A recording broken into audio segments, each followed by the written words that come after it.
Hello everyone, welcome to Sipika Social Science classes. So dear students, in this lecture we are going to discuss about steps to protect flora and fauna कि कौन कौन से steps लिए गए हैं plants और animals को बचाने के लिए.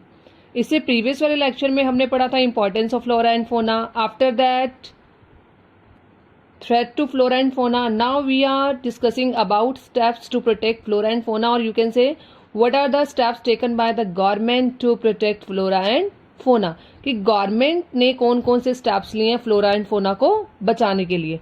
तो इस वीडियो लेक्चर में हम इसके बारे में डिस्कस करेंगे.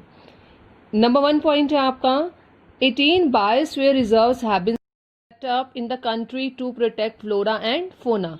गवर्नमेंट ने 18 बायोस्फीयर रिजर्व सेटअप किए हैं हमारी कंट्री में ताकि वेजिटेशन और वाइल्ड लाइफ को बचाया जा सके. अब क्वेश्चन ये अराइज होता है कि बायोस्फीयर रिजर्व्स क्या होते हैं. Biosphere reserve means that area where plants and animal species are protected, जहां पर प्लांट्स और एनिमल्स की स्पीशीज को प्रोटेक्ट किया जाता है, बचाया जाता है.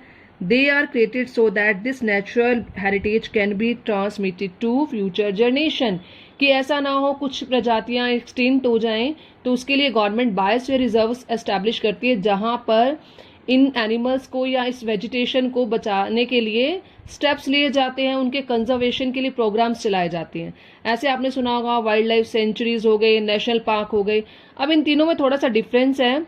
जो बायोस्फीयर रिजर्व्स होते हैं वो एरिया में थोड़े से बड़े होते हैं.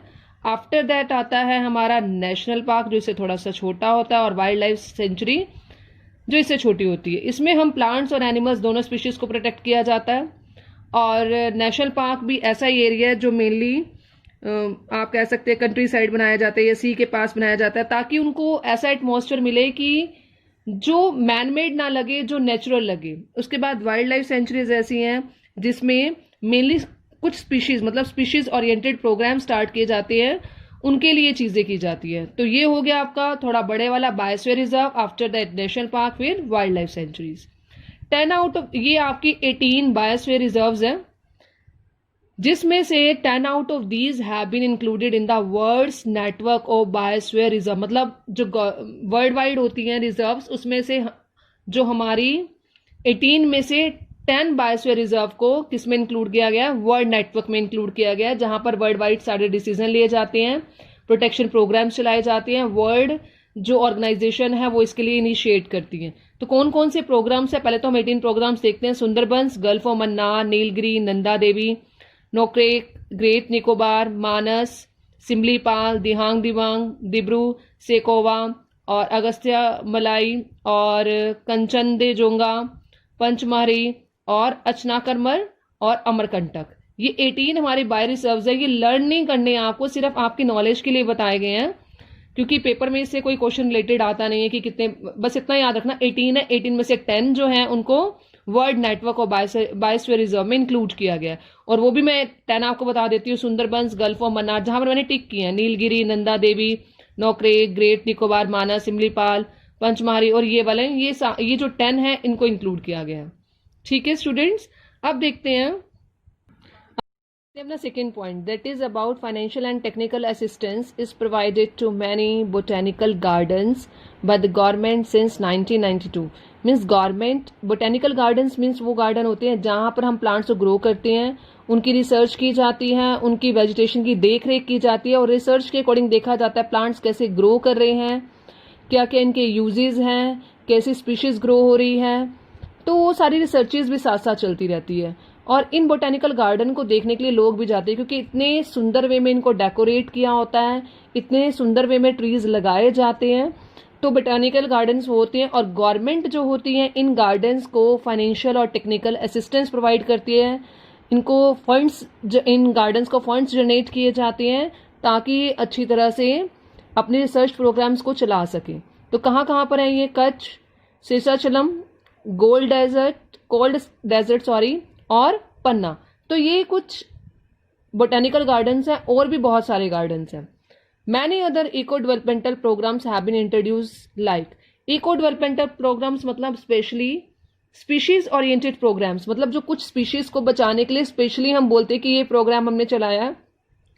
और उस प्रोग्राम के रिलेटेड जैसे आपको नाम दिया project tiger, project rhino. Project tiger के अकॉर्डिंग मतलब मेन एम्फोसाइज किस पे किया गया, टाइगर्स की प्रोटेक्शन के लिए प्रोग्राम चलाया गया और उससे रिलेटेड सारा एनवायरनमेंट और ऐसा एटमॉस्फेयर बनाया गया वहां पर रहने के लिए ताकि एनिमल्स को या टाइगर्स जो भी प्रोजेक्ट के अकॉर्डिंग अंडर आ रहे हैं उनको ऐसा लगे कि हम नेचुरल हैबिटेट में रह रहे हैं, कोई मैन मेड हैबिटेट नहीं है ये।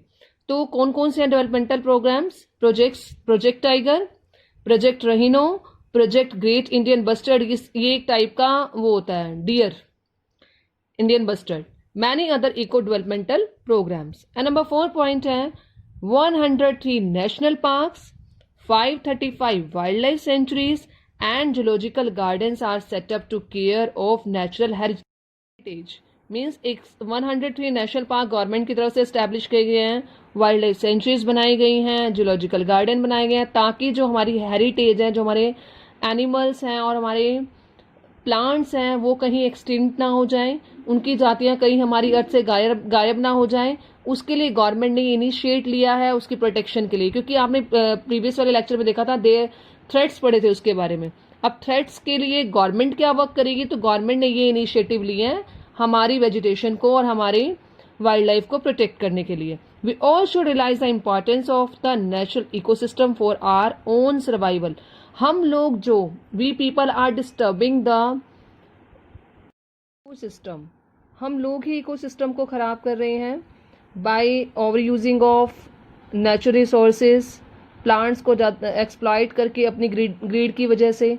तो we people are mainly responsible for the disturbance of ecosystem और ये हम लोगों का ही एक ड्यूटी होनी चाहिए कि हम लोगों को भी वाइल्ड लाइफ की प्रोटेक्शन के लिए, नेचुरल वेजिटेशन की प्रोटेक्शन के लिए स्टेप्स उठाने चाहिए, गवर्नमेंट की मदद करनी चाहिए ताकि हम अपनी जो ये धरोहर है, हमारा जो हेरिटेज है, इसको बचा सके ताकि फ्यूचर जनरेशन भी इसका फ़ायदा उठा सके, इस जो हेरिटेज को देख सके। तो it's not only the duty of the government to protect natural vegetation and wildlife, it is the duty of the citizen of a country to protect them. तो स्टूडेंट्स ये था आपका लेक्चर जो आज लास्ट लेक्चर था, जो इससे related, इस चैप्टर से रिलेटेड सारी वीडियोस हमने स्टेप बाय स्टेप इस चैप्टर को कवर किया है, एक एक लेक्चर डिस्कस किया है। If you want to understand the complete chapter, you have to go through the all videos related to this chapter so that you can get better understanding. I hope you will go through the videos और इससे आपको सारा chapter clear हो जाएगा। Thank you.